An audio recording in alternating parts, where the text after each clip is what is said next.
We're starting. Hey, guess what? We're alive. Believe it or not, it is 9:32 on a Saturday night when the end of the world was supposed to happen. Guess what? It didn't happen. Oh, my God. I am so shocked it didn't happen. Aren't you shocked, Geri? It didn't happen? Yes, stunned. I've been loving it's because we've been having this end of the world discussion for like 6 years now. Oh, it's going to on this day, it's on this day, and then it doesn't happen. Like, well, maybe. Something like that. The one thing you need to remember is in the Bible, and this is just for, I guess, the Catholics, not for the Jewish people, sorry. But it says, nobody knows the date of the end of the world except God. Fair enough. End of story. Even the angels in heaven don't know when it's going to happen. God just say, okay, end of the world. Let's go. That's it. But since we're here alive, another episode of Dylan Knows. So you gotta take that. So you gotta take the good with the bad. The world didn't end, but now you got a Dylan Knows episode with Geri, which is great. Geri's back, yay. This god awful fall. I love fall, and it doesn't feel like fall because it's like 88 degrees and humid. Yes, it was disgusting. 90. Yeah. Oh, you got 90. I got burned, see? Yeah. Oh my God, that's awful. The good news is this time next week it's going to be 69 degrees down here. Yeah, I'm actually looking forward to that. We're getting the same thing. Yeah, I saw that and I'm like, you know what? I'm ready. Yeah, I am too. Yeah. Thursday, it's going to start dropping. It's going to be 79 on Thursday and then like in the 70s on Friday. And then, bam, 69 and 50 degrees is a low. Fantastic. Excited. But, yeah, so this is Dylan Knows, and this is a list show.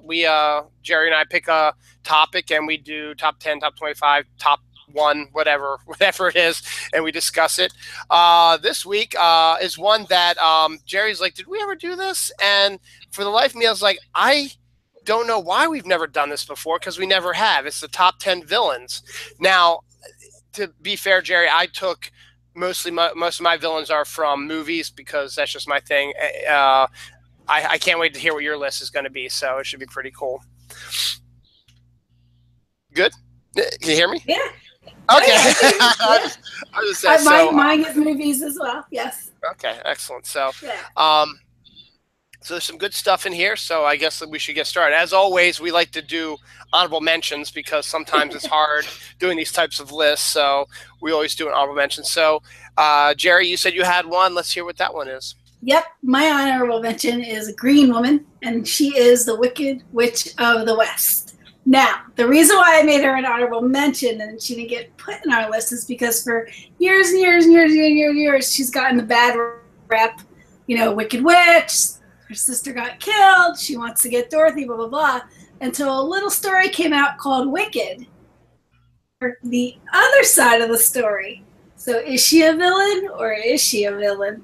So I was like, all right, I want to address her. I want her on here, but she has to become an honorable mention. Because we don't know the whole truth. Now, do we? No. I don't have her on my list at all because I agree with you. I've told you this theory before. I have a theory that Glinda the Good Witch is actually the real villain of The Wizard of Oz. And this is before I saw Wicked and all that stuff, so I don't know if maybe somehow my mind was melded with them a little bit, but it just seems there's a lot. My whole plot was I thought Glinda was consolidating her power as the Wicked Witch. There's like periods from the film, little things she says. The biggest one being, and I know we've discussed this before, is like, why didn't she tell Dorothy right away she should click her heels 3 times and go home? Right. She said, you always had the power. You could have gone home. No, she needed her to wipe out the opposition. There you go. That's just part of my theory. I have a blog post about it. I've talked about it on the show before. We're not going to do it anymore. It makes sense, though. I cited a lot of stuff. There's some real the fact that all the Munchkins have like the Lollipop Guild and the La La League. Those are like armed forces groups. Not the La La leagues and guilds and stuff like that. Yeah, exactly. Yeah. And then, the other thing is the Wicked, when Wicked Witch showed up to find her sister dead, and Glinda's like, you have no power here. Okay, well, then what was the other witch doing there? Dun, dun. So Yes. maybe her sister was trying to work out some sort of peace deal or get the Munchkins on her side, and then Glinda's like, no way, bitch, boom, then Yep. drop them on there, and then all the people that Dorothy found are all stupid, so and brainless, and would follow her to the end to do whatever. So that's right, they were perfect pawns. And the one thing that drives me absolutely bonkers is if the Wicked Witch knew water would melt her, why is there a big bucket of water where anybody could catch it or she could trip into it and it could fall down? Use brooms. There's plenty of brooms around. The monkeys. Doesn't she also have a moat around her castle? What's that? Yeah, she does. Yes. Right? That's what her home is surrounded by water. And there's more to it, but that's a different story. My honorable mention actually was in my top 10 up to a couple days ago, and then I realized there was one villain that I really wanted in my list. I had to move stuff around, so this guy got pushed out to honorable mention. It's Hans Gruber from Die Hard, played by Alan Rickman. Oh, yes. If you ever check, and I just go to check to see what other people might say, to see if I jive with other people, or maybe there's one that I never thought of that they said.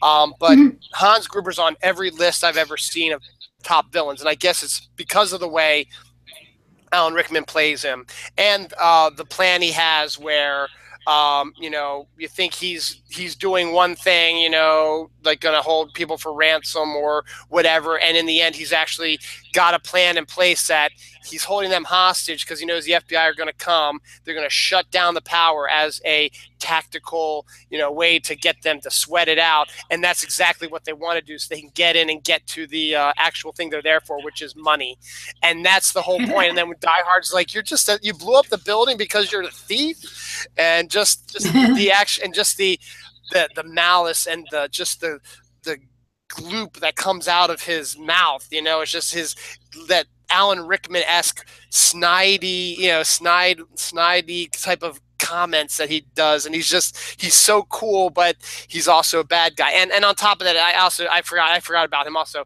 His Sheriff of Nottingham in that Robin Hood movie also. I should put that on the list. That would have been a good one. Yeah. But that'll be another honorable mention for us. Yeah, that'll be an honorable mention for us. So that'd be so great. So that's my honorable mention is Mr. Hans Gruber. Awesome. Die Hard. Yep. Boom. Cool. Number 10. All right. So I tried to find not quite as obvious villains, because obviously when you hear villains, certain things just automatically pop in your head. So I tried to make my list be a little different. So this one is from actually an older movie. It stars Jack Nicholson, and he played Randall Patrick McMurphy. Ooh. Does that ring a bell? Mm-hmm. And it is One Flew Over the Cuckoo's Nest. And my villain for number 10 is Nurse Ratched. So basically, Randall goes into a psychiatric hospital, and there's nothing wrong with him, but he just wants to kind of go in and be, explore and see what it's be like to be in there and be crazy. And he ends up kind of getting trapped in it. And he runs into this Nurse Ratched, played by Louise Fletcher, who ends up being so evil and cruel and drugs the people and tortures them and forces them to get electric shock therapy, and she just ends up being this crazy nasty nurse that he has to contend with. And so you have to watch the movie to find out whether or not he can actually beat her or outsmart her. And I know we've discussed this movie before, but I don't want to spoil it for anybody. But yes, she's a pretty nasty bitch. Again, I don't know why I didn't put her on my list, because she belongs on it also. And again, she's one that always appears on a lot of these lists also because she is pure evil. And you don't expect that from someone who's supposed to be a caregiver. Caregivers, she's like an older-ish lady, right? Yeah. The caregivers, by their name alone, are supposed to give care, not give torture and give. Granted, we can't be so oblivious to the fact that unfortunately does happen, in a lot of these places. I mean, you go to the VA hospitals or you go to some not so good old folks' homes, and they just let them, rot away and not worry about it and beat them and tie them to the bed and stuff like that. So it does happen. But yes, there's just something just uncomfortable about her, the fact that you're going there to try to get help, and she's doing the exact opposite of trying to help you. And I think she won an Oscar for that role because it was so good. It was so good. Unfortunately, a few on my list are probably pretty obvious. I guess I really wasn't in the mindset maybe because I've had this cold since the beginning of September. But this one is one that isn't fairly obvious, and it's one of my personal favorite villains, but I don't think that he belonged too low down the list, so I put him at number 10. It's Azazel the Demon from Fallen with Denzel Washington. For those who don't know, Fallen is an absolutely amazing film that has a wonderful twist ending, which I can't. One of the reasons why I like him as a villain is because of the ending, but I don't want to reveal it because when the ending happens, it's almost a punch in the gut because you're not really expecting it. And basically, he is Denzel Washington is a police officer who's been investigating these murders, and eventually he catches the guy who did it, or who he thinks did it. And the guy's been claiming innocence, but then he's also not been claiming innocence, so he doesn't quite understand what's going on. And just before the killer's supposed to get executed, he starts talking in a weird way, and he's trying to reach for Denzel Washington. He doesn't like it, so he steps away. Eventually, we discover that there's actually a demon is inhabiting the body of this person. So the guy actually physically didn't do the killing, or mentally didn't do the killing. He physically did it because he was under the control of this demon named Azazel. And it comes about because Denzel is the killings start up again a few years later, almost exact duplicates, and now it's almost as if he's taunting Denzel's character. So he goes in and does more research, and then discovers that this demon has the power. Eventually goes to, discovers there's something off, and then discovers that it's a demon named Azazel because he goes to religious people and talks at that because things are just weird. And the demon is one that travels by touch. So if you're walking down the street and Azazel's in your body, and he's, you're walking, and then he sees, say, I see Geri, might be a stranger to me, or I say, hey, Geri, and I slap her on the back, or I say, shake her hand, or I bump into her, or whatever. The demon then goes to her. And then the person who had the demon is like, what the hell? Just, and then just keeps living their life. That you're possessed by the demon, and you either do his bidding or you just keep transferring him. And one of the best scenes in the film is when Denzel's chasing the person he thinks is the killer. And then the demon starts tapping all these people in a row on the street, and they're all taunting him as he walks by. It's fantastic. It's got a great cast. It's got John Goodman's in it. Donald Sutherland's in it. I'm sorry, you're going to kill me. Who played Tony Soprano again? Oh, James Gandolfini. Yeah, Gandolfini's in it also. And it's a wonderful cast. It's a fantastic cast, and it's a great movie. And just the reason why he is such a great villain is because of the ending, and I can't get into it because I don't want to spoil it for anyone who hasn't seen it. But with Halloween coming up, I highly recommend, if you haven't seen it already, just put it in. It's a nice thriller. It's exciting, and the ending is going to hit you in the guts. It's a great ending, and that's my number 10, Azazel. Yeah, Ooh. Azazel. All right, my number 9 is another chick. I guess I've been with the chicks today. And this woman wreaked havoc on the life of Paul Sheldon, played by James Caan. And her name is Annie Wilkes, and this is the movie Misery. So we all know Paul Sheldon is this famous novelist, and he wrote this series, and he decided to just stop and not continue.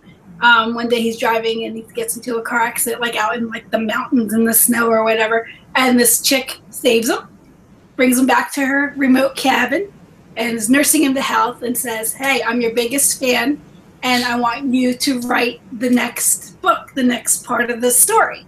And he's like, nah, I don't really want to, Wow. Things take a turn for the worse, because Annie basically keeps him trapped in the cabin. We've discussed this a million times. And he's not allowed to leave until he writes and finishes the novel. And she does a lot of very nasty, nasty, nasty things to him. It's really funny, and this is why I love doing the show with you, Geri. My number 9 is Annie Wilkes also. Awesome. It is.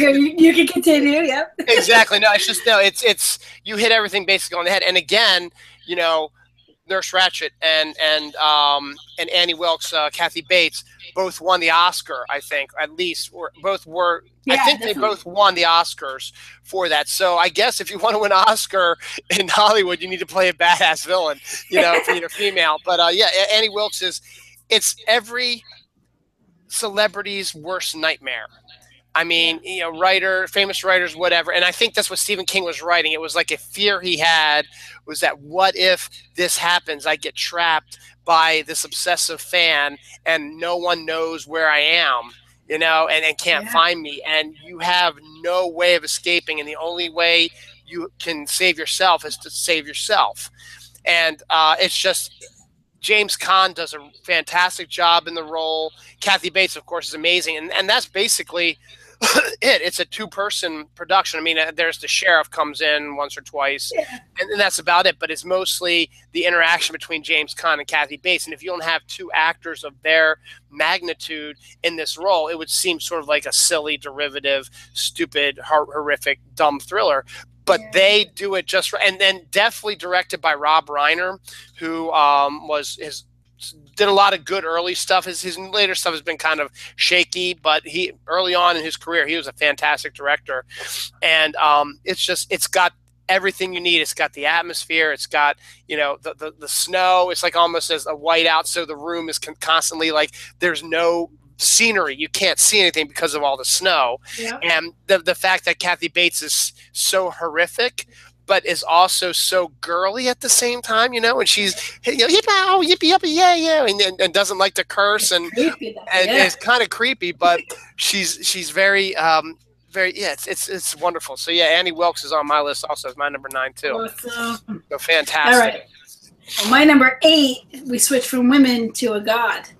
And it's kind of more modern because I figured, you know what, let's throw something new in there. Like you said, sometimes you go back or you look on the internet just to kind of compare your list. And this one hasn't gone on anybody's list yet. It might. And that is Ares. And Ares was in Wonder Woman. So it's a brand new one. So we all know that Ares is very jealous of humanity and was hell-bent on destroying humanity. And Zeus was like, ain't gonna happen. So he maims them, throws them, where's it go, like in the ocean or whatever, like kind of gets them out of the way, and then creates a weapon called the God Killer. It's a sword, and gives it to the Amazon women. I didn't write down the name of the island and all that business, but the Misra. There we go. We have Diana, who is the princess, and she wants to train and she wants to be tough like her aunt, and her mom's like, no, her mom's the queen. Finally, she says, all right, you can train with your aunt. And then Steve Trevor comes along. He sort of breaks into their world, and she saves his life. And when she finds out from him there's a war, she automatically, equates the war to Ares and figures, I have to go back with him because if I can destroy Ares, I'll save my world and his world, and everything will be fine. And so that's like the premise of Wonder Woman. But Ares is a very, very bad guy. And in Steve Trevor's world, not to give anything away, you don't know who he is. It is revealed toward the end, right? And then we find out, and it's a cool twist and what have you. I didn't predict it. I don't know if you did, Dylan, when you were watching it. But yep. So then she ends up having to fight Ares, and he's a bad guy, and he does some really bad things. Yeah. The only way I thought there was something up with him was because the actor who plays him is kind of not famous, but he's known. He's known. So you figured he's probably. So you figured there's something Gotcha. There's something not right. But I mean, it was obvious who should have been it, and that's exactly what you're seeing through Diana's eyes. Mm-hmm. Obvious that this person is supposed to be Right. Ares, and not to spoil, she may or may not be right. So I'm just gonna tell you that right now. No.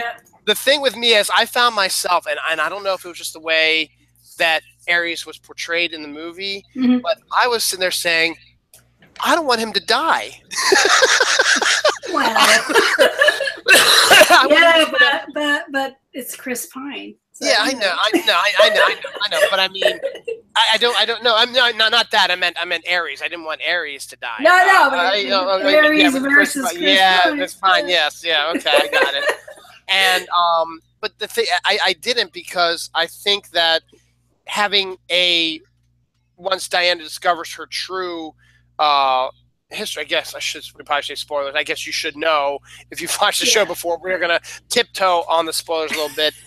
When we discover the true heritage of Diana, it would be kind of interesting to have sort of a relation out there, you know, to just sort of maybe not always be the villain, but to sort of be back there in the back of her mind and like saying, hey, you got to remember this, because, you know, he was making some points at the same time, because Diana was very forthright. She knew exactly what she wanted. Her job was to protect everybody, and it doesn't matter who they were, which is great. It's a fantastic story with her to do that.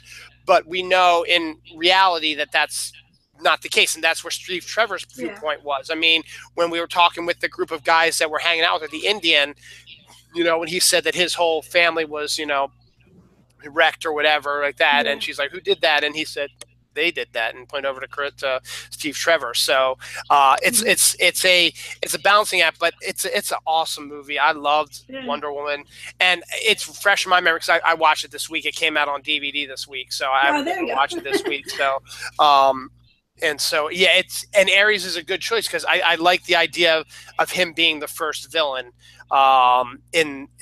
to introduce Wonder Woman to the world, and having this connection because they've been tiptoeing around the Greekness of the character in the comics. And the Wonder Woman that I know and love has always had this sort of Greek, you know, background, stuff like that. And they're starting to mix and match a little bit and say, well, maybe we shouldn't because no one believes in gods and, you know, that type of thing. And it's like, no, I thought it was fun. Yeah. No, yeah, I agree. And that's like, no, that's who she is. You know, you gotta be, that's a great one. That's a good one. It's not on my list, but it's still fresh, but it was a good idea to have them in there. This one isn't fresh, but at the same time, I have a quote that fits them perfectly. My number 8 is The Terminator. Ooh. No, that's in any of the Terminator movies. Obviously, the first 2 are the best ones. The ones that Cameron did are the best ones.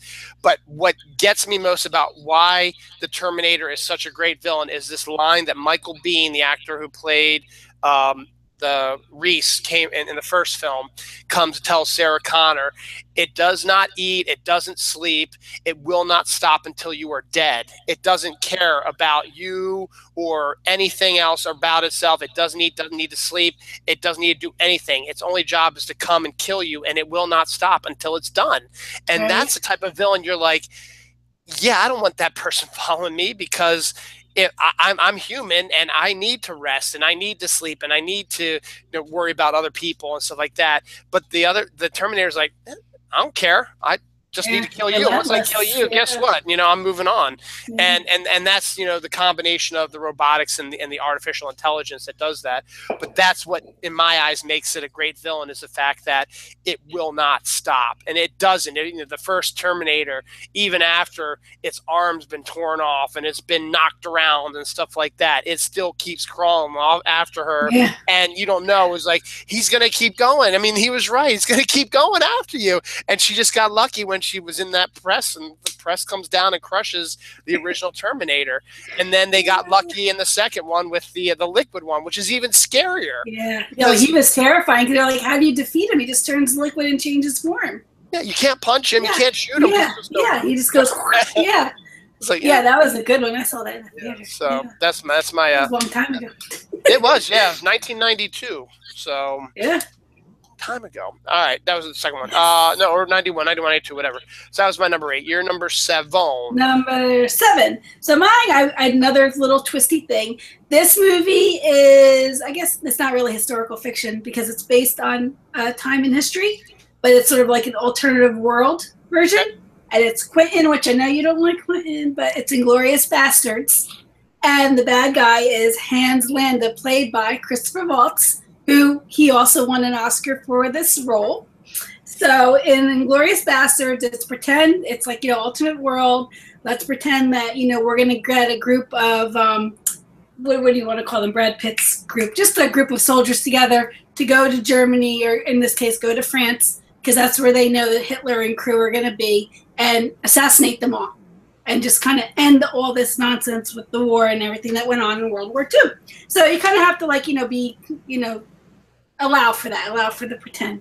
Anyway, Hans Landa is one of Hitler's men, and he's known as the Jew hunter because he's able to sniff out Jews. He's got like this charm about him, and he's very arrogant, and he's egotistical, ambitious, and he's able to always find them. But when he finds them, he's also cruel and sadistic, and it's just this mishmash. His character is very complex. He knows all of these languages, and he can be very sarcastic, and just you're drawn to him, but he will torture and kill you like that. So I kind of tried to put him like number 7, not quite in the middle, but an acknowledgement, if you will, just because the movie is totally pretend it's fantasy, but he's a very evil guy. Still brutally evil, and you can make comparisons slightly if you want with Ray Fiennes' character from Schindler's List, who was the sadistic guy who ran the concentration camp. I mean, the one thing that I'm never going to forget is him just taking sniper shots at someone just walking across, the field. Like, I just held it, bam, I'm going to shoot him. It's funny because I considered having him on the list, but because he sort of played somebody, he was a true person, right? Yeah, he was. So I was like, I don't want him on this list. I'd rather just kind of be suspended from reality and make it be more, fantastical people and creatures and what have you. I absolutely agree. Because it bothered me that he was real, Yeah, absolutely. Yeah, then that's fine. Yeah, I didn't put him on my list either. But it's good that we were able to actually discuss it a little bit because of Christopher Waltz's character, who is always fantastic. I mean, and I'll give Quentin credit. He gets a good performance. I mean, it could also be Christopher, such a great actor too, but he gets a good performance out of everything that Christopher Waltz does.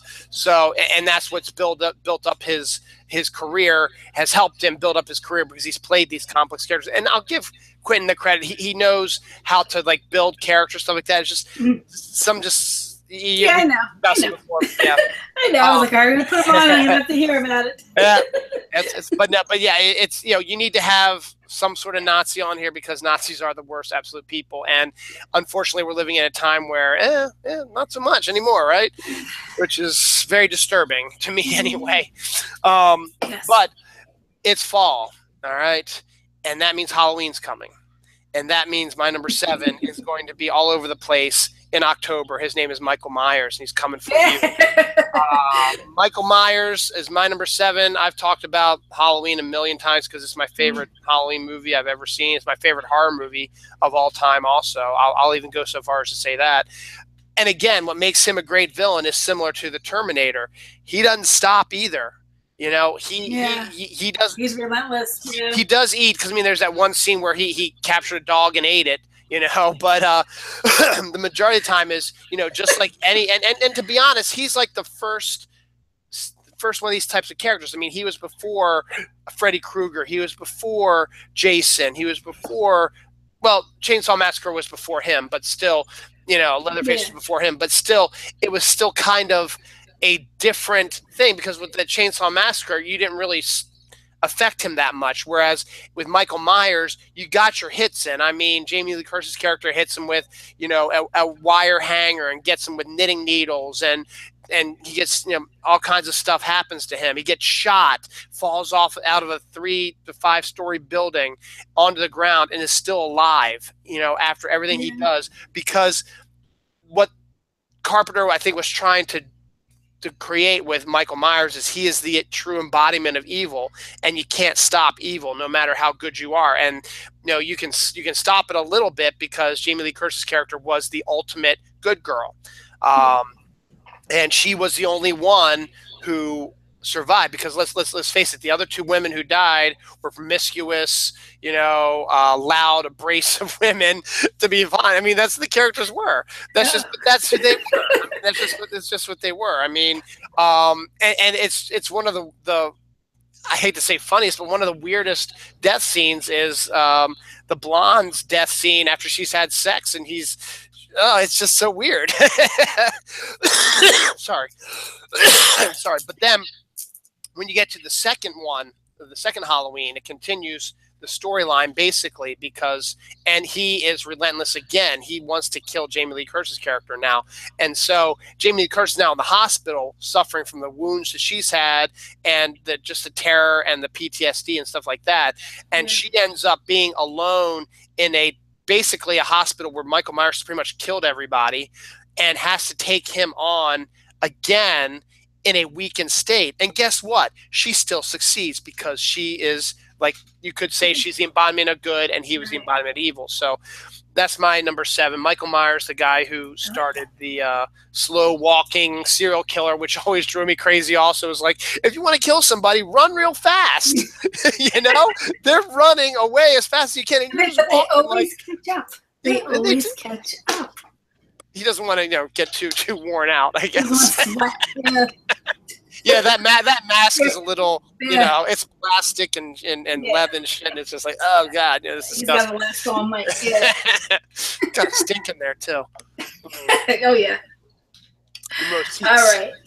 My number 6. Interestingly enough, it was really hard to figure out like what to say and what to write about him, because like when you know a character so well, and then you have to sit there and be like, okay, how would I describe him?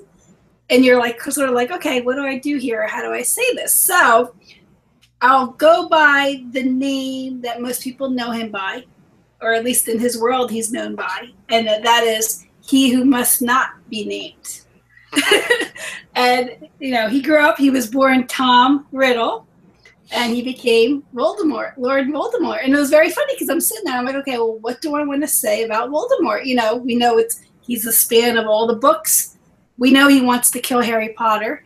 He is the embodiment of evil because he killed Harry's parents. So at first, when you first meet him, it's like, oh, it's this evil guy that killed the parents, tried to kill this little magical baby, and then he, turns 11, goes to Hogwarts, and starts to kind of, everything unfolds, and he learns about himself, and we're learning about him along with him.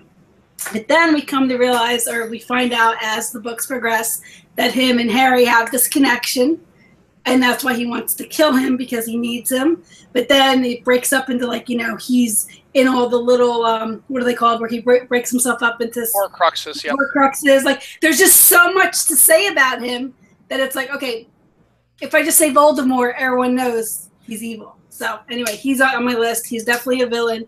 He's a bad guy. He wants to kill Harry. He wants to destroy the world, the magical world, and turn everybody evil and blah blah blah. And Voldemort. And what gets him really good is what makes him a nice villain is the fact that before he gets all mangled and no-nosed and stuff like that, he's very charming, very handsome guy, and he's able to, with just, I can't think of the word right now, but he's able to, charismatic. He's very charismatic. Mm-hmm. He's able to create these Death Eaters who basically will pledge their life to him.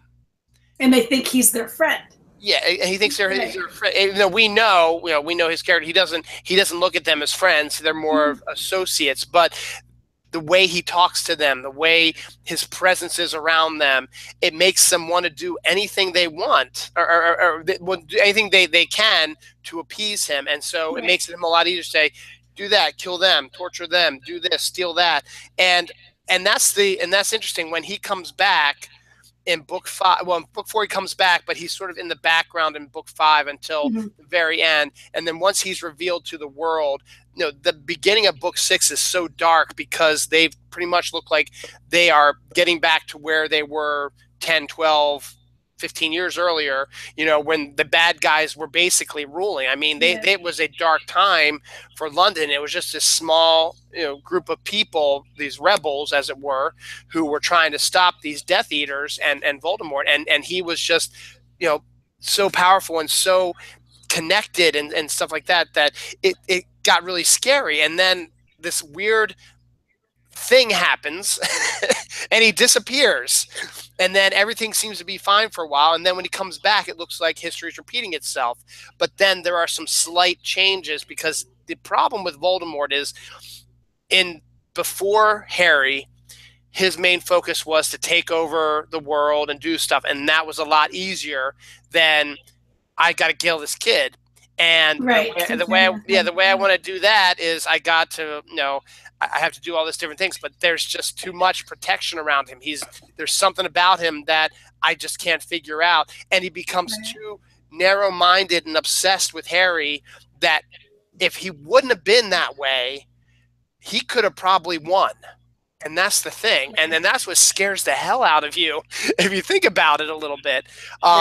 He didn't make it on my list just because, I don't know why he didn't make it on my list, because maybe he should be on the list. But as I said, it's really hard to talk about him because everybody knows who he is, And unfortunately, one of the ones I have down the line is very similar, and we'll get to that. I think I have a feeling I know who that one is too, because I had problems with it. I have a feeling, we'll see.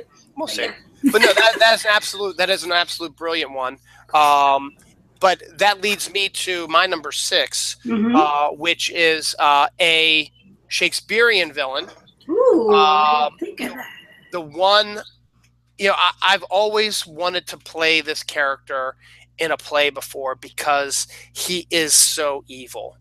And the thing is, much like all these other villains, he's very manipulative and he doesn't appear as evil to the heroes. They think he's trying to help them. And the character's name is Iago. From Othello, which is nice. in my eyes is still, I think, probably the best villain that Shakespeare ever wrote, because Iago is the type of person who he used to be like the king's favorite. He was the one that had the favor of the king and was hugely popular and was feared and all that stuff. And then Desdemona, the king's daughter or something like that, falls in love with Othello, who unfortunately happens to be, not unfortunately to the character of Iago and the world, the Shakespeare world, happens to be a black man. And that's where you get really into it. It's one of Shakespeare's only times where he touches on race relations in a straightforward way. And so you have Othello, who is, basically a big, strong, handsome. He's Idris Elba, to be honest. He really is. He's Idris Elba. He's this handsome, smart, tough, loving type of guy, and he adores Desdemona. Desdemona absolutely adores him, and the king begins to show favor to Othello, and this makes Iago so mad. A, he's a black man. He should have nothing to do, with, anything. And B, he's taking my place, and I'm not going to stand for that. So Iago then becomes this manipulative guy on the side who comes in and starts messing around with both Desdemona, Othello, and the king, sending out fake news, even though I hate to say that, but sends out fake news and says certain things, and then makes little snide remarks to Othello, knowing he's got kind of he's obsessed with Desdemona, and he's like, I think she's been seeing some other guy. I mean, I'm not trying to be a snitch, He's trying to be as nice, and he's like the type of guy. He's like, I'm just trying to be your best friend, and I don't want you to get hurt, but I think she's doing something on the side, and I think you need to investigate it. I've just seen things like that, and that in turn, Othello at first doesn't believe him, but then whatever, Iago just keeps chipping away at him. It's like, maybe he is, and then before you know it, Othello's like, God damn it, there's something going on, and that's where the tragedy becomes, and that's what happens with that. Iago is one of the absolute most detestable characters in literature, in movies, or whatever. And there was an excellent movie where Lawrence Fishburne played Othello and Kenneth Branagh was Iago. And oh my God, it is amazing. I forget who played Desdemona, but it was amazing, and it's so good. And that's why Iago's on my list. He was the one that I was going to make my honorable mention, but then I was like, you know what? He is just such a type of guy. He's a bit worse than Hans Gruber is, just the way he is, because he's that type of guy who, he wants to be your friend, and he's like very, I'm gonna look out for you, man. You know, I'm looking out for you. But in the end, no, he really isn't. He's messing with you because he wants to get in the back. Yeah, that's such a good one. Oh my goodness. But that's the one character that I've always wanted to play on stage. Iago is one, and we mentioned it earlier. I like to be the Scarecrow from Wizard of Oz. I like the Scarecrow. I always can see it. Yeah, you can pull it off. Yeah. The Dorothy. All right. Top 5. All right, number 5. My number 5 is a cannibal. Hannibal Lecter from Silence of the Lambs. When this movie came out, it scared the bejesus out of me. I don't know about you, Dylan, but I was like, I wasn't very schooled in cannibalism at the time. And it came out, and it was just so shocking. We've talked about this movie a lot before. Obviously, Jodie Foster is Clarice, and she's trying to solve a crime. So she has to go and ask this doctor, Hannibal Lecter, he's a brilliant psychiatrist, but he is also very violent, obviously cannibal.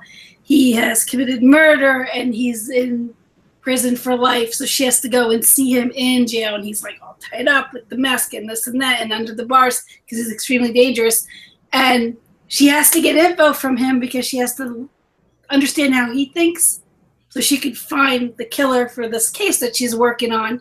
And like the other guy, chipping away at her mind, making her second guess herself, second guess her abilities as a detective, just evil, like psychological evil, but also gruesome evil, because there's some things he does in the movie where, you know, he kind of breaks free, and not to get too much into it, and does some really, I mean, that one scene still, you know, terrorizes me in the jail cell. I know you know which one I'm talking about.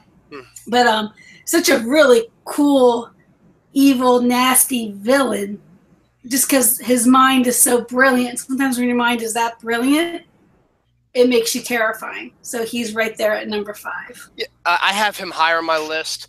He almost didn't make my list, only because when you think about it, he's not the main villain in any of the Hannibal Lecter stories. Not in Silence of the Lambs, not in Hannibal, not in Red Dragon, not any of those. He's a byproduct of it. There's other villains in there, and he just happens to be there. But the fact is, he is a villain.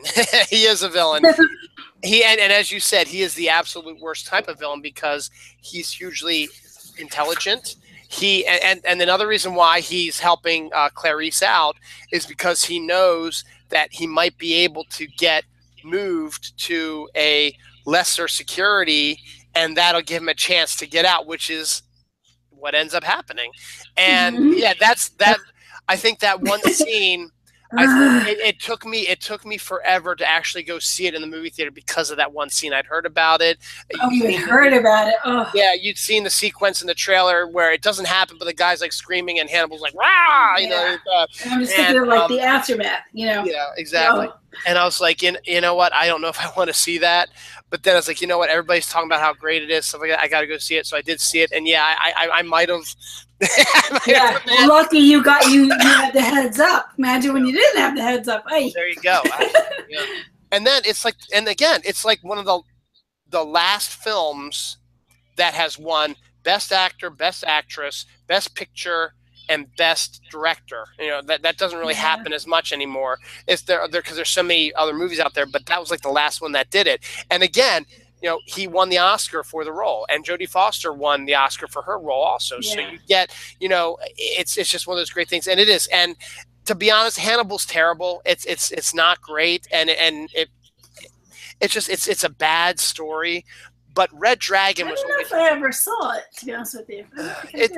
The other villain, in that one's played by Geri Oldman, actually, and it's kind of funny. He's the villain, and he wants to, and here's the thing, he wants to, you know, and this is where you get a little off kilter, because he wants to kill Hannibal, because Hannibal was the one that disfigured him and made him, you know, the way he is. He's like this deformed, because he was attacked by Hannibal, and parts of him were eaten by Hannibal, and you still see the aftermath like that.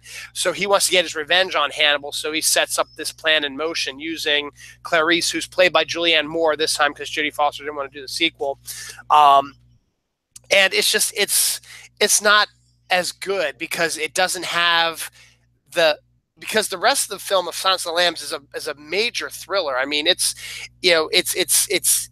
edge of your seat type of what's going to happen next, where Hannibal was just sort of a straightforward type of story that they tried to up the gore a little bit more. There's a scene where Hannibal is like talking to because Hannibal's escaped and he's pretending to be a professor at Oxford or something like that, and there's a guy who finds out about him and he ends up like draining him of his blood or something like that, tears his skin out and the blood splatters everywhere. And then there's oh my god, this is the worst scene. If you thought the scene but it's not as bad because it's so fake. There's a scene in Hannibal where Tony Goldwyn's character, who is this kind of slime ball that Tony Goldwyn always plays, he is going after him, and eventually Hannibal's able to somehow like hypnotize him or whatever to eat his own brains. And you see him, digging a spoon out of his brains, and he's eating it. It was just stupid for goodness sake.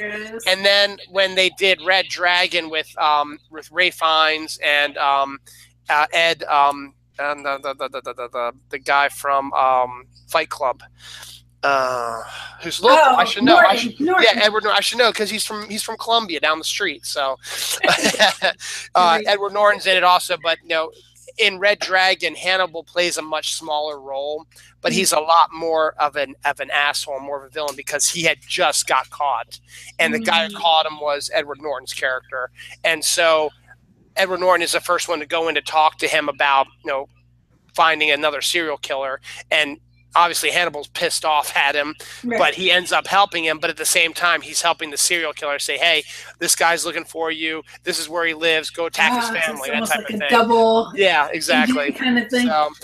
So if you look at it in that full aspect of those three movies, Hannibal is a villain and deserves to be on this list. And he does. He's higher on my list. So absolutely. Good choice.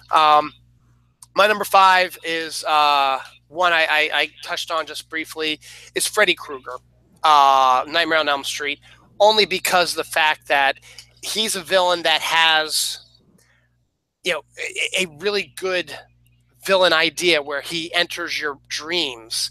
And that's always fascinating. He can hurt you in your dreams, and it's scary because you can't control your dreams. And you have to fall asleep. Yeah, you can't stay awake the whole time, and once you fall asleep, and it's just, and that's what freaks you out the most, is that he's this supernatural type of being who really can't be defeated, enters your dreams and actually can literally kill you. and it's Robert Englund played him perfectly. No one else can play that role. I don't care whoever else they've tried to get before. They tried to get Jackie Earl Haley to do it. That didn't work at all. No, there's only one person who could do it, and that's Robert Englund. And unfortunately, Robert Englund's too old to play him now. Yeah. And at least we have 5 or 6 Nightmare on Elm Street movies, so we get to see that. And every time I see him, that's who I think of automatically. It's Freddy Krueger. Right. The long claws. Just the idea of someone attacking you in your dreams has always been kind of freaky because you're helpless basically in your dreams because you may think you're able to control your dreams, but not really. You can't. No. So my number 5 is Freddy Krueger. Numero 4. My number 4, funny enough, I think it's another Quentin, and I didn't even realize that I had done this. Wow. Usual Suspects, Quentin, right? No, he's not Usual Suspects. Oh, okay, good. So it's not him, so I don't have to hear your thing. Right. So my bad guy is Kaiser Sose. I mean, come on now. Very, very bad guy. So what's really cool is, so we have Kevin Spacey, and he plays a guy named Kent. And really cool line, the greatest trick the devil ever pulled was convincing the world he didn't exist. So there was this heist, and there's 5 of them, and they're trying, it's like a multi-million-dollar thing. It ends with an explosion in San Pedro Harbor. There's a few survivors. Kent is one of them, Kevin Spacey's character, and he's being interrogated right by the detective, and he's sort of like, it's flashback. He's telling the story of what happened. and he's saying, you know, everyone thinks that there's this legend evil guy named Kaiser Sose, and he's like a crime lord. But you know, the cop's like, no, it's a myth. He doesn't really exist. And you know, he's trying to convince him, yeah, he does exist, and he's the one who set up this whole heist. And I don't know how much I should give away. What should I say? So Kevin Spacey hint at the end of the movie walks out of the police station, and what do I say? And like, you know, you see these little clues and hints and this and that.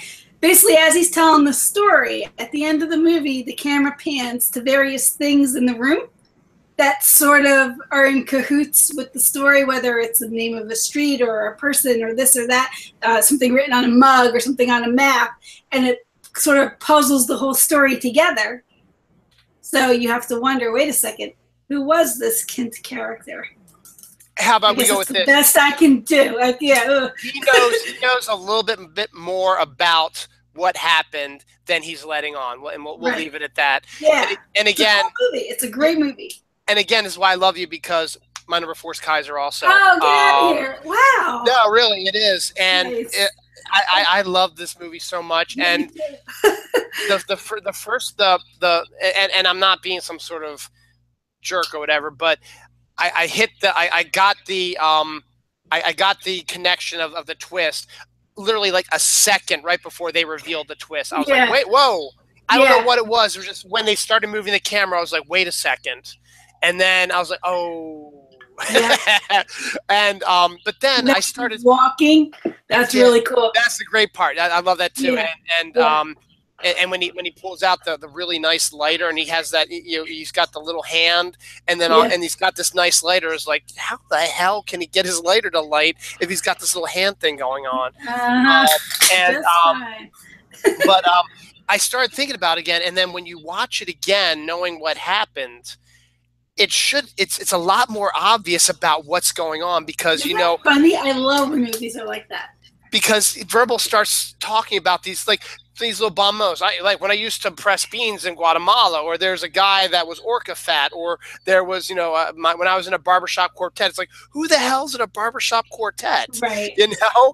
And it's just little things that, when you think about it, it's just the sign that Verbal likes to talk a lot, you know, and is always, or just talks about weird random things. Yeah. And then when you discover actually what happens, it's like, oh my God. But then, as I said, once you've seen the movie a second time, knowing what happens, you start to notice, like, you know what? I should have caught it earlier because of specific things, a little line here, a little motion here, whatever. But that's exactly, and you're absolutely right. That's the beauty of films like that, you know? When you first see it, it's not obvious. Right. And then when you see it a second time, it's like, God, I feel so stupid now because there's that, and there's that. I should have known that. Yeah, but no, it's a great great great, you know, and there weren't really like any huge stars. I mean, Kevin Spacey wasn't that big at the time. Gabriel Byrne wasn't that big. We had one of the lesser Baldwin brothers in it, who actually does a really good job. I mean, he's really good in it. You've got, it was Steven. Yeah. I love Kevin Pollak. And Chaz Palminteri as the detective, Detective Kuyan, and Dan Hedaya, who was Cher's dad in Clueless, is the other detective in there. And then the guy who plays the other criminal who was Collector in Guardians of the Galaxy. Yeah. I hated his character because it's like, supposed to be like that. Yeah, I know you're supposed to, but it's just like I don't like it. But yeah, it is. I saw that in the movie theater, and I did, as I said, I didn't catch the twist until literally like a second before they revealed it. I was like, oh wait a second, and it was just like, oh, and it is, and then. I didn't think I quite caught how the lawyer fit into it. Not the female lawyer, the old Pete Postlethwaite, the older lawyer, until he shows up at the very end of the car. I was like, oh, wait a second. Nice. There he is. So there you go. So hopefully, I think most people know what the twist is, but for those few who might not, I think we did a good job of tiptoeing around it. So. Yeah. regardless, you need to go see the movie. It's fantastic. It was Bryan Singer was the guy who did that one. Okay, yeah, I don't know why I thought it was Quentin, but no, better. Well, it's because it's got kind of has that sort of style. Yeah, it's got Quinn's fingerprints on it because it's a flashback and it's a crime drama and it's not hyper violent, but it's got some violent moments. I mean, the shooting the two guys in the glass elevator, you know, it's dark and then you hear choop, choop, and then you see the blood stains on the walls. Like, okay, that's kind of sick, but okay. Yeah, so good. So yeah, we were in sync again. So what's your number three? All right, my number three, you probably, I don't know if you're going to agree with this, because I think a lot of people would put this person much, much, much, much higher. But because of who he started out as, I didn't put him as number one because he was so cute when he first started out. I think you know who it is. It's Darth Vader. You're making me laugh. Because Anakin Skywalker, come on. I know you didn't like that movie, and everybody hated Jar Jar Binks. Well, no, he was adorable. He was a cute little kid. He was good. I've talked about this, maybe not on this show before, but I think Phantom Menace is actually a lot better movie than people give it credit for. If you ignore the Jar Jar Binks stuff and you ignore the bad acting, because he's a boy in this, and her and him and Natalie Portman don't have any. Well, it's not creepy. But the story itself, I mean, Darth Maul's a fantastic bad guy. I love Ewan McGregor's Obi-Wan, and you can't hate Liam Neeson at all. He's fantastic. But I'm sorry, you go on ahead with. No. So Obi-Wan and Liam Neeson's character is Qui-Gon, is that how you say it? Qui-Gon Jinn, sorry. You know, they discover this little boy, Anakin Skywalker, and they're like, dude, he is going to be a powerful Jedi. And they want to take him under his wing, and they prophesize, they think he is the chosen one, and they start training him. So, but then, you know, I'm not going to get into Anakin Skywalker. He grows up, but the thing with him is he has this fear of loss, and it kind of overtakes him and overpowers him. He is so afraid of losing the people in his life, the successes of his life, what have you, anything that has to do with loss, he's terrified of. So it almost becomes like a catch-22 because he's so afraid of it that it's almost like he makes it start to happen. You know, and as his life starts to unravel, he goes completely, you know, he does a 180 and he becomes the most evil thing out there and becomes Darth Vader. And we know everything that leads up to that, you know. That's Padme and da-da-da, and I'm not going to get into it. Having the babies and Darth Vader. But he was the other one where it's like, you know, what I said about Voldemort, like, all right, everyone knows him, so what do you say about him? What do you write down about him? Because it's Darth Vader. It's another one where it's like, just known. Yeah, he's my number 3 also. Oh my God, that's so weird. I know. Wow, I think this is the list we've gotten the most common. It is common on like that. I don't think you're going to have. Well, I know you're not going to have my number 2, and I don't think you're going to have my number 1 as your number 1. But we'll get into that in a second. But yeah, I mean, here's the thing about Darth Vader is you actually see. Even if you count the prequels, and even if you want to throw in Rogue One in there as well, because he's in that as well, you see the progression of Darth Vader from being this young, wide-eyed kid who dreams of escaping slavery on Tatooine and just living with his mom and happiness and stuff like that, and having this power that he doesn't quite understand, and then, you know, actually is able to show it, and as it gets trained on it through his, you know, 20s, where, you know, it follows the same situation when people are growing up. They think they know more than their parents, and Obi-Wan in this case is his parent, you know, his being a teacher and stuff like that. He thinks he's better than Obi-Wan, and he sees this chick and he's horny. I mean, you're a Jedi. You're not supposed to be horny, but you're going to get horny because it's sexy Natalie Portman. But then you let that. I'm just going with the flow here. I'm just trying to explain his life thing. And then yeah, exactly. You get the girl, even though you're not supposed to, and then you go further, and then you finally get to, you know, where you save the Emperor, and the Emperor's finally decided that, you know, now might be the time that I've been watching him for a while. Maybe I need to bring him into the fold a little bit. And so the Emperor then sets up a way to bring him into the fold, and that's where he starts turning. Again, sort of similar to what Yago did, because with the Emperor saying all this stuff about the Jedi don't trust you, they don't. He's saying exactly it's a mind trick.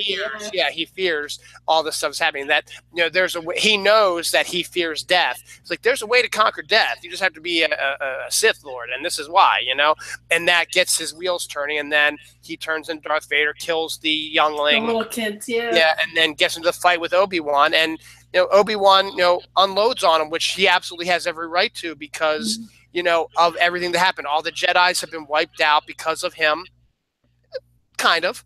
And now, Obi-Wan's like the only one left, and you were supposed to be, the guy who was going to be good, and you're not. Yeah.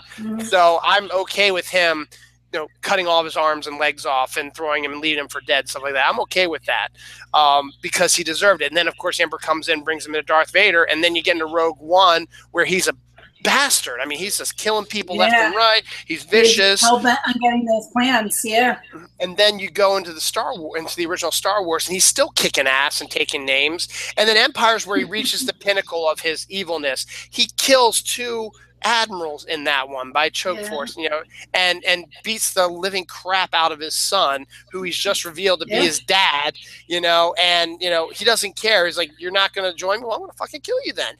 So, and basically does. But then what happens after that is then he reaches an epiphany, and he's like,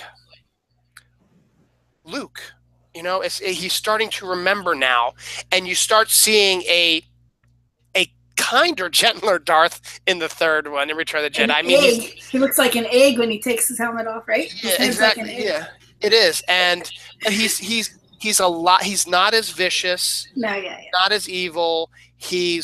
And then of course he gets old, and he has his moment where he sees his son getting tortured to death by the Emperor, and he's got to do something, and he redeems himself by throwing the Emperor into the shaft and dies, and then he himself dies in the end and is able to redeem himself. And that's why, now this is the one thing that was one of the absolute worst additions to the edition. Putting Anakin in. No, Anakin does not belong. Why did they put the old guy in? They need to it was Sebastian Shaw, I think was the actor's name. But here's the thing: it doesn't matter. The point is that he redeemed himself as an old man. Right. He didn't redeem himself as Anakin, so there's no reason Anakin should be there. Yeah, because it's not Ewan McGregor. It's as Obi-Wan. It's Sir Guinness. Sir Alec Guinness is Obi-Wan. So it's not that you get to choose to be young. No, it's you've had your redemption. You've redeemed yourself, and that's where it should have been. That was terrible. That was because Anakin is not good. End of story. He's not good. Yeah, and he shouldn't be in that picture. But that's besides the point. So, I agree with that. I know you're not a big comic reader, but there was an interesting run. They did a Darth Vader comic. It only ran 25 issues. It came out a couple years ago. That was a phenomenal story. I mean, if you want to get more into Darth Vader's psyche and stuff like that and see a different side of him, these 25 issues were amazing. They were fantastic. Cool. It happened between Star Wars and Empire, and it led to him figuring out that Luke was his son, because remember in Star Wars, he didn't quite grasp that it was his son yet. But and then all of a sudden, I know it's my son now in Empire. And so everyone's always said, well, how did he figure it out? This story basically tells you, but it introduces a lot of really cool characters and shows a different side, because at the same time, and it makes sense because it takes place after Star Wars. So after the Death Star, the original Death Star is destroyed, the Emperor's pissed at him. You ruined this. We could have ruled the galaxy with this weapon, but you ruined it. And he doesn't care that it was all this other stuff. So he sort of forces Darth Vader out, and Darth has got to come back and redeem himself as Darth Vader in the eyes of the Emperor. And that's what this series is about. It's fantastic. That's like a big story. Yeah. How did he figure it out? Is this common knowledge? I never really researched it. He researched it. Basically what he did, and it leads back to the whole stupid thing about Anakin Skywalker's your name. you're from Tatooine, and then they take your son, who they don't want you to find out about him, to his home planet and uses his name Skywalker. What kind of moron does that? It makes sense with Leia being taken to Alderaan because he has different no connection name, different at everything. Oregon and everything. But you throw the kid in there, and eventually, if you're smart enough, he somehow something in the comics, something keys into his memory. He remembers himself being Anakin Skywalker. Something draws his attention or reminds him, because you're kind of supposed to believe that after his ordeal at the end of the Revenge of the Sith, he sort of forgets who he is as he's trying to recover, and then eventually he gets his mind back, and then something keys off in his head when he hears the guy's name is Skywalker, and he's like, or is able to figure out that the guy who was the one who blew up the Death Star was named Skywalker. He's like, why does that name sound familiar to me? And he beats himself into use of the Force, whatever you want to call it. He gets in there and he's like, wait a second, I need to figure. I remember that name, and then he sort of remembers Tatooine, so he goes down to Tatooine, and he actually, as Darth Vader, he goes back to the guy who was his boss as a kid, and sort of gets his revenge. Gets sort of his revenge on that a little bit too, on him being the guy who was the one who was a slave owner and sold his mother, and then he meets the Sand People, and then it all starts to click, and then he's like, wait a second. For some reason, he doesn't remember Leia, though. That's the weird thing, because remember, he doesn't really remember Leia until Return of the Jedi. Wait, did he know that she was having twins? I don't remember if he knew there were two babies. I don't remember that either. I don't think she didn't know there was another baby coming, right? Then all of a sudden they were like, "Oh, there's another one." Another one, yeah. So there's something about that. But that's the thing, is that he does a line in Return of the Jedi during the lightsaber battle where Luke is trying not to fight him, and Luke is hiding, and Darth Vader is like trying to say, if you're not gonna, you've got to come join the dark side. This is never going to end. And then he pauses for a second. It's like, ooh, I'm reading your mind, and you have a sister. Oh, if I can't change you. Well, no, he didn't know. He didn't know until that battle and at the end of Return of the Jedi, because he makes that comment. He's like, sister, twin sister. Obi-Wan has failed to protect her or something like that too. And then he's like, but Luke didn't know yet. So where did he pull Luke knew. No, Luke knew. I thought they knew in Return of the Jedi. Yeah, I'm talking Return of the Jedi, the second battle. I'm sorry. The second battle. That's why I'm like, wait. Yeah, I'm sorry. I didn't mean to. No. It's okay. Remember, he goes back to Yoda. Yoda tells him he has a sister. Luke figures it out. He yells at Obi-Wan. Obi-Wan lets him know what the situation is. Luke doesn't tell Leia until they get to Endor, and they have that situation. He's got to go. Yeah, and then he's got to go, because he's also just told her, hey, guess what? Darth Vader's our dad, also. Yeah. Sidebar. Yeah, exactly. Yeah. By the way, the guy who's been, after us for 10, 12 years, whatever it's been, is also our dad, And but then in that battle in Return of the Jedi, the lightsaber battle in Return of the Jedi, where Luke's hiding and Darth is trying to, to get him to turn. He's like, well, you have a sister, twin sister that he just found out about, and your feelings have just, betrayed her too. Obi-Wan was right to hide her from me. If you're not going to turn, maybe I can get her to it. And that pisses Luke off. And that's when he goes and beats the crap out of Darth Vader. So somehow in there, he just knows that Luke is his son, and he doesn't remember Leia. So it's one of those things where he knew Padme was pregnant. So because she told him in Revenge of the Sith, but I don't think he knew there were twins, and I think you're right about that. And then when boom, that happens, it all changes. So yeah, Darth Vader he belongs on the list, even though they're obvious ones, whatever. They're still really good villains, and if you go on any list, they're going to be on the list also. And in terms of our childhood too, villain Darth Vader, that would be the first thing that would pop up as a little kid. Oh yeah, and he was the bad guy. Yeah. All right. Well, my number 2 is from the Batman series, and I am actually going with the Dark Knight version, Heath Ledger, and it's the Joker. And I really wanted the Joker on my list. And I mean, Jack Nicholson did a good job as Joker. I mean, his was like a little bit more campy and more fun, whatever. But I don't know, something about Heath Ledger's in terms of evilness and villainness. He really is, you know, because he's the criminal mastermind.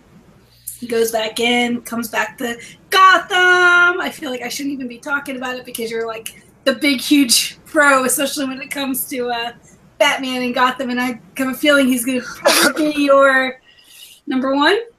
No, you're going to be wrong. Number two? You're going to be wrong. Three. I don't like the Joker. You don't like him? Not even Heath Ledger's? I liked Heath Ledger's because he's so dark. Of it. No, it's because he's overplayed in the comics. In the comics, every writer who comes onto Batman in some form or another, be it Batman, detective, whatever, has to write a Joker story. And Joker always has to be front and center of all these stories. Batman has one of the most robust rogues galleries of any villain, and they all go back to the stupid clown. Clowns. I know. Speaking of clowns, I didn't put Pennywise on my list. I don't know if he's on your list, just because it just came out and it was just so in your face. Tim Curry. I should have said that back with the with the honorable mentions. But yeah, anyway. No, Pennywise is a good villain too. But yeah, he didn't make my list either. But no, I've ranted about the Joker many times on my comic show with MJ. So he's so evil though, and he doesn't just kill people. It's like these elaborate plots, and then kills you, and he creates all this nonsense just to get you dead. And I know, Geri. Joker. Geri, yes, it's the Joker. Yes, I do. I like Heath Ledger's version of it. I like Jack Nicholson's version of it. Hell, I like Cesar Romero's version of it also. I did not like Jared Leto's. I did not like Jared Leto's version of it, and that was what sort of got me into, you know. So now here you go. You have 4 actors who have played the Joker. Now, one of my favorite memes though is still all of them together. They were photoshopped all together, and it's like the Joker family because you get Jack is like the dad, or no, Caesar's the grandpa. The grandpa, Jack is the dad, and they're then Heath is like the son, and Jared's the grandson, and it's one of the coolest memes I've ever seen. And look, I loved as I said, I loved the portrayals that they've done, except for Jared Leto's, the portrayals of the Joker they've done. The thing about the difference between Heath Ledger's and Jack's Jokers are that I think Heath hit it a bit better when you're thinking about the Joker, because the Joker is random. That's the thing. You don't know what he's going to do because, you know, remember in the film, he robs those banks, and then he does a bunch of other stuff. And then when he gets free and he's in that big warehouse with all the money, and the gangsters are like, oh, we're going to run this town with the money. He goes, not so fast, boom, and torches the money because that's what he does. He didn't care about the money. He cared about causing anarchy. That's the whole point of the Joker, is to cause anarchy. And that's why everybody loves him, is because he's the type of character that, you know, you as a writer can, you know, everyone has their Joker story. And look, there have been some really good Joker stories, and there have been some that have been utter crap. Now,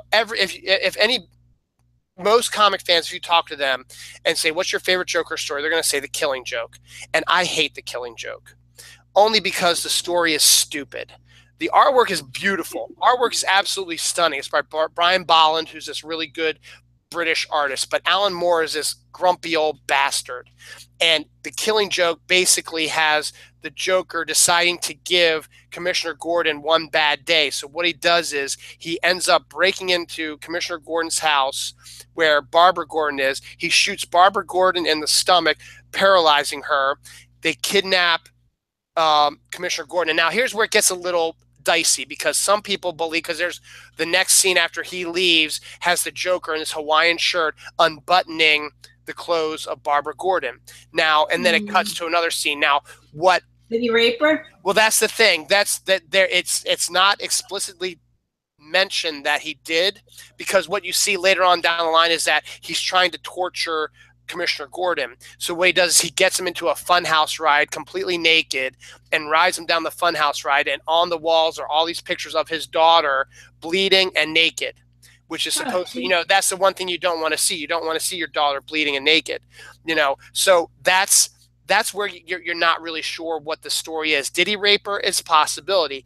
Or did he just take her clothes off so he could take these pictures of her and freak out her dad? So we don't know. And then what makes it even worse is at the end, after all this shit that happened, Batman catches up with him, and then they laugh at a joke, and that's where it ends. It's like he laughs with the Joker. It's like, what the hell's the matter with you, Alan Moore? That's weird because he has such loyalty to Commissioner Gordon. Exactly. Right? It and to Barbara Gordon too. It's an absolutely disgusting story, but everybody in the world loves it, and that's one of the things that absolutely freaks me out. But yeah, there are some other good Joker stories. One of my favorites is a one shot where he kidnaps Robin and drives him around in a car around Christmas time, running into people, and it keeps talking about threatening what he's going to do to Robin, and Robin's all tied up in this car. He can't help people getting hit by him. And one reason why I love this is because Robin doesn't need help from Batman. He figures out how to stop the Joker by himself. It's a Robin story. Batman doesn't even appear in it, and that's a good story. But then, most recently, Scott Snyder, who was the writer for Batman, a few years ago, he started off his run on Batman fantastic. He introduced the Court of Owls, was a fantastic conspiracy-laden story about the first families of Gotham, and it was fantastic. And then he did his Joker story. Okay, you got it out of your system, Scott. That's good. It was an okay story. It wasn't great. And then they did this asinine year one story, which was terrible. And I was like, there's something wrong with you, Scott. And then they bring the Joker back again.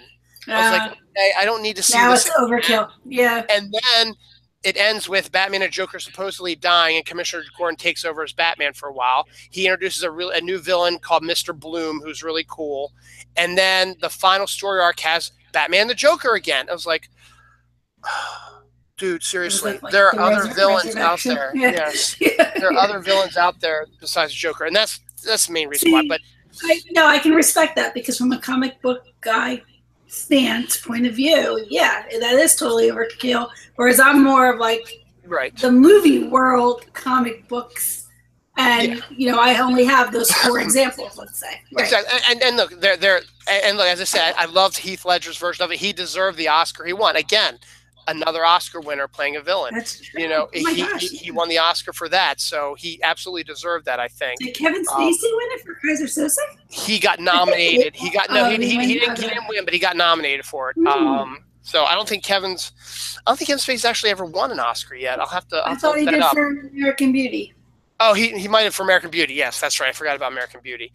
But and I like that. And Jack Nicholson's was fun also because I liked I liked it was Jack, because when in 1989 when you thought Joker, that was the first actor everybody in the world thought of. It's got to be Jack Nicholson from The Shining, the Smile, and Witches of Eastwick, and all that stuff. Yeah, and he was absolutely perfect. He was.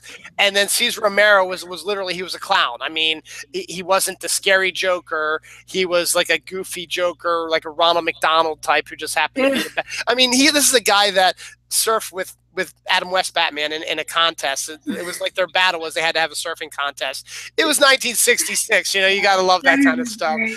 And then Jared Leto's was just god awful terrible. And the other thing that drives me crazy is that everybody believes that Joker and Harley Quinn's story is like a goal, like romantic relationship type of thing, because they're both crazy and they're both it's not. They're both crazy. They're both crazy, but at the same time, Joker is extraordinarily abusive to her. Yeah. And this is an abusive relationship. And she admits that and admits that she keeps going back to him. Yeah. But luckily, again, getting into the comics, though, they are breaking her away from that, which is good.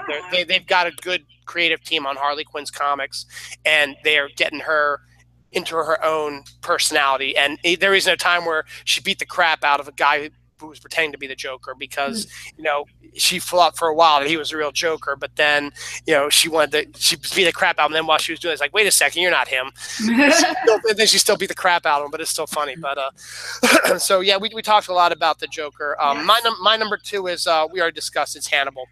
Nice. Hannibal's my number 2. So what is your number 1? Well, my number 1 is what any good Catholic person would choose as their number 1. I'm not a good Catholic person. Satan.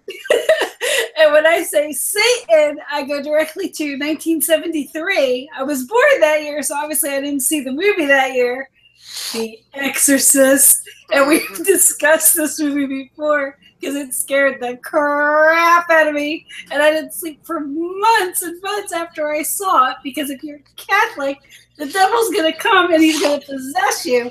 And he's going to ruin you. And he ruined Reagan in this movie. And he made her head turn around and she spit pea soup and all kinds of nonsense. And jammed a crucifix down there where she shouldn't be, you know? My number villain is Satan. I swear that's who I picked. No, it's I didn't want to pick her. I didn't want to even talk about her. It absolutely freaks you out when you see that, and it's perfect. It's a perfect Halloween movie to check that out too, if you want. And it actually you lead me to an anecdote. I mean, it's always funny that they come with these anecdotes, but and I don't know why I remember this, because it was just so random and so odd. Back in middle school, there was a guy I knew. I'm not going to ruin his name, but this guy I knew that was telling me a story. It was a story for over a span of a couple months that he thought that he was possessed by the devil. Now, I don't know if that came from the fact that he saw The Exorcist and wanted attention. It's middle school, so you're all confused anyway, as it was. But he was claiming, he had, like 104-degree fevers, and he was talking weird, and he was shredding stuff, and he was doing all kinds of weird stuff. I mean, he seemed fine when I saw him. I never went over to his house, and the weird thing was his house was across the street from First and St. Stephen's. It's not a Catholic church, but it's like a Presbyterian or something like that, but it's still a church. There's a cemetery there too? No, there was no cemetery. It's weird. It was right on York. Okay. It's right on York Road, so it's weird. York Road is one of the main thoroughfare roads in Baltimore County. I lived off of York Road. It's a busy. It takes you into Towson, and it takes you literally, if you drive it with some twists and turns, it'll take you to York, Pennsylvania. If you follow all the way, it'll take a little bit of time, but it'll take you out there. And then it goes into the city also. So there's a portion of York Road. It turns into another road, and once you get into Baltimore City, but it heads in that general direction. So it's a main thoroughfare. There's lots of businesses, and then this church just happened to be, on that road. I mean, it's not literally on the road, because there's York Road, then there's like another mini road where the cars can park for church and stuff like that, and people can walk around and be safe and not worry about getting hit by fast moving cars. It's like a 10-mile-per-hour speed limit or something like that on that little thoroughfare road, but it's right there on York Road, so there's really no room for a cemetery right there. But this guy's house was literally across the street from this church, so I don't believe it, but he was. But then, like, after a few months, it was like he stopped talking about it and it was all over. He was adamant about it for a while. Though. He was discussing the stuff that happened, that he did, that had a little bit of an exorcist bent to it, but it was some other different things. So maybe he was just sick, and that's what he thought. And he wasn't 104 fever. I mean, if you really, he could have been hallucinating too. Could have been hallucinating too. Yeah. I mean, and he wasn't like crazy or anything like that. He was a normal guy. So, I don't know. So that's interesting. Let's see if you can outdo Satan as your number one. I might be able to. This is the second time this actor has appeared on the list, and it is the criminally underrated Kevin Spacey in the role of John Doe in Seven. Did you see Seven? Did you see Seven? Yeah. The only reason why I made him my top villain is because he's one sick serial killer. Not just the head in the box, but to kill people as the seven sins, and the gruesome way that he has them do it. The guy who he kills for sloth, he literally feeds him to death. Yeah. The sex one, I forget whatever that sin is, where the guy is using a pointed dildo and can't stop, having sex with this woman anally, basically, until her body's shredded. That's going to screw your head up. you know, because this woman's dying and screaming in utter pain, and it's got to be utter pain, and there's nothing you do because the dude's sitting there right there with his gun and ready to kill you. The guy who starved himself to death, and just all the gruesome, terrible, awful, horrendous ways that this guy has come up to kill people. It scares the living hell out of me, mainly due to the fact because it's a serial killer, and serial killers are real. I mean, there's some really sick bastards, and there's some sick women out there too that do that shit. And then the coup de grace is the double whammy at the end, which adds the it's not really a twist, but it makes the logical end to it. But what's in the box, and then causing the main character, played by Brad Pitt, to be the final, you know, peg in the seventh sins, is and Morgan Freeman, who plays the, you know, the I'm too old for this shit, I'm getting ready to retire in 5 days, you know, he gets hooked up on this, and he knows what's going on. He knows exactly what's going to happen. So he's telling Brad Pitt, yes, this is awful.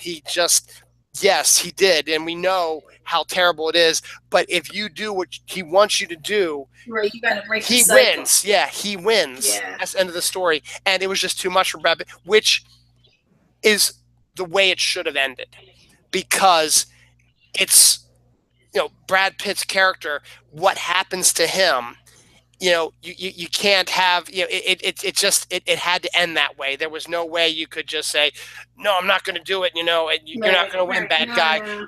Human nature. Yeah. And he was just John Doe's character, his name is never mentioned. He was just that good of a serial killer, and that horrible, and that terrible and disgusting and horrendous, and it scares the I've never seen that movie again. I'm never going to see that movie again, because that's like a fun rewatch on Saturday. Absolutely horrendous.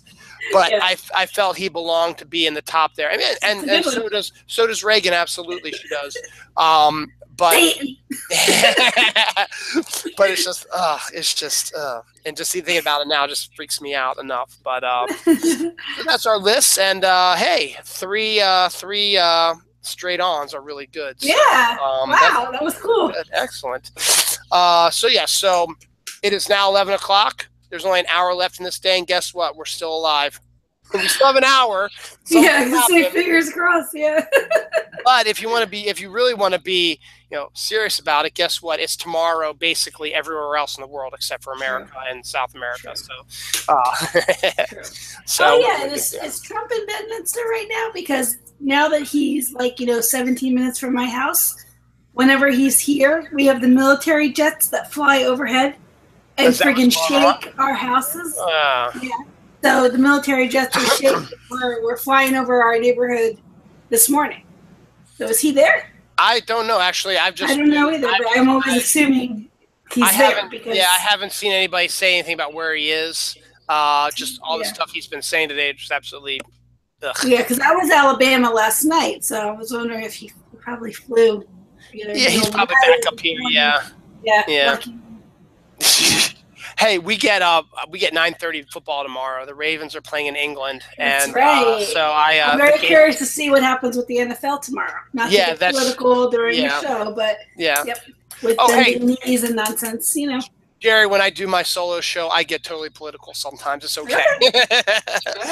But yeah, so we'll see what happens. This could be interesting, but it's going to be really interesting because I have football at 9:30 in the morning tomorrow. My team's playing at 9:30 a.m. tomorrow, which isn't bad because when Dawn and I went to our honeymoon out in San Francisco, it's a 3-hour difference. Yeah, we were watching football.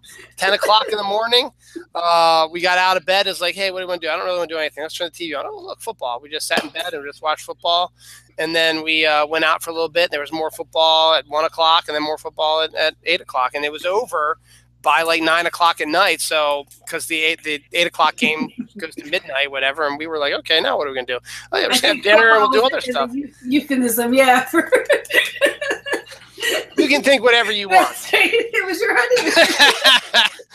Oh, one day I'll have to tell you. And now there's 2 kids. That's right. When they're old enough, you'll tell them. But it was just, it was interesting. So we'll see what happens, and we'll see what happens football wise politically tomorrow. I'm okay with whatever they decide because it's not illegal what they're doing. Right. You might not, and here's the funny thing. It's a private institute too. I mean, it's exactly. He has no say in it whatsoever. Yeah. The thing is, though, also is that there are those veterans who freak out or are freaking out about it. But if you ask other veterans of wars, they'll say, "Look, I don't like what he's doing, but you know what? I fought overseas so he could do it." I mean, he said that. That's what he said. So more power to him. I don't like it. I wouldn't personally do it. And I'm not going to bring down the reign of hell and damnation on him for doing it because I joined the armed forces to protect your rights as an American citizen from shit like this. So I might not like it, and I might yell at you, and I might not like you for doing it. But guess what? Have to agree. Yeah. But I'm doing it so you can do it, and that's why I do what I do. That's the type, and I find that as a really refreshing viewpoint. And I understand the veterans who are a lot older, like the World War II veterans and the Korean War veterans, the ones who are in the 70s, 80s, well, maybe more like 80s and 90s, I guess, because the 70s would be their Vietnam ones now. They might be a little more salty towards it, but you might get some. But as I said, you get a nice even keel and like that. And you know what the irony is that they're bending their knee during a song. It has nothing to do with the flag. It's a song. It's an anthem. And then the other thing that I love also, you're absolutely right. The other thing I love also is, guess what? Sometimes they play the anthem on TV and on the radio. Do you stand up? Hell no. You sit on the couch. You're like, oh, okay, let's just get on with this. I want to see the football game. Yeah. We stand up. That's funny because in Wildwood, I didn't mean to interrupt you, but in Wildwood, New Jersey's beach town. And we were there over the summer, and I never do this, but at 10 o'clock in the morning, when you're on the boardwalk, they play the anthem, and some people would stop and salute and wait for the whole song to go off. And I had never seen that before. And it was interesting to see who would stop and salute the flag and who would just kind of carry on with their day. Because it's like, you're at the beach. It's vacation. Yeah. And then when you're at like a baseball game or a football game or even soccer, I guess they do it as well. When they play the anthem, it's also fun to see people because, they're not singing. A lot of people aren't singing the words. They're just standing because they have to. Some people don't even take their hats off. See, that bothers me. It's funny because as liberal as I am traditional in the fact that, take your hat off and stay quiet for the duration. And then you carry on. It bothers me when people are talking or they're continuing on with their day. It's like, take the 2 minutes. Exactly. Right? That's just how I feel. Yeah. And that's the other thing also is that if you're in the concession stand, are you going to stop and do what you're doing? No, you're going to be waiting in line to get your hot dogs or your beer or whatever. So it's just, it's a completely outrageous thing like that. And you're absolutely right. He has no business because it's a private business, and the business people have to deal with that, not the president. So we could talk about this for hours. Oh yeah, we're not going to do. So next month is October, so we'll have to think of something something interesting for October. And I'll be in touch with you to figure out dates and times, and you let me know your schedule and stuff like that. Dawn's going camping the weekend of our anniversary, which is funny. But that's okay. 17 years, it's happy anniversary. Good job. Oh, your dating anniversary. No, our wedding anniversary is October. You were married 17 years? 2003. No, not 17, 14, 13. 17 is our dating. I got it. No. 50. That's why I was looking at you like, what? Because we're the same way. Because we're dating 17 and we're going to be married 15. Yeah, the 29th of September is our 17 years of dating. And then got you. So actually, it's 14 years. So we were married in 2003. So it's 14 years this year. I'm sorry. I've got numbers on my mind. No, because I knew that we were the same. And I'm like, how is that you've been married 17 years? But yeah, so we'll work something out, and then we'll figure out times, and then we'll figure out something as well. So you came up with the Villainy one. If you come up with another one, let me know. If I come up with one, I'll let you know, and we'll discuss. Sounds good. And you guys just have to wait and see what it is next time we're on. So check that out. Next week, I don't know what I'm doing yet. I think I might just do a solo one, and then me and MJ are going to try to get back on sync with the first of the month. So we'll see what happens. So we will see what happens. So on that note, Geri, thanks for hanging out again. As always, it's fun. Thank you all for watching. When you do eventually watch this, which I know you will, because Geri, you bring in the ratings. So you get me. You do. You get me some of my best views. So awesome. No one wants to hear just me. They want to hear you. When it's just me, I don't get nothing. When it's you and me, we get a lot more. So. Oh boy. Get two. No. All right, I got 2 giggly 10-year-old girls upstairs. Yeah, I couldn't hear them at all. Good. Are they carrying on? No, they're upstairs now, so they're probably getting in bed, but they'll be awake till midnight. Probably 1 o'clock. Yeah, I was say midnight. That's optimistic. My girlfriend her daughter had people sleeping over last week, and around 3 a.m. she had to scream, "Be quiet, go to bed." So yeah. It was funny. My son was so upset. He's like, "Why do I have to go to bed when they get to stay up?" I was like, No. One of these days, when you have friends over, you can stay up late if you want. It's fine. But right now, she has friends over, so. That's right. All right. So on that note, we're gonna say good night. Thanks for watching, and again, Geri, thanks for hanging, and we'll see you all next week. Bye.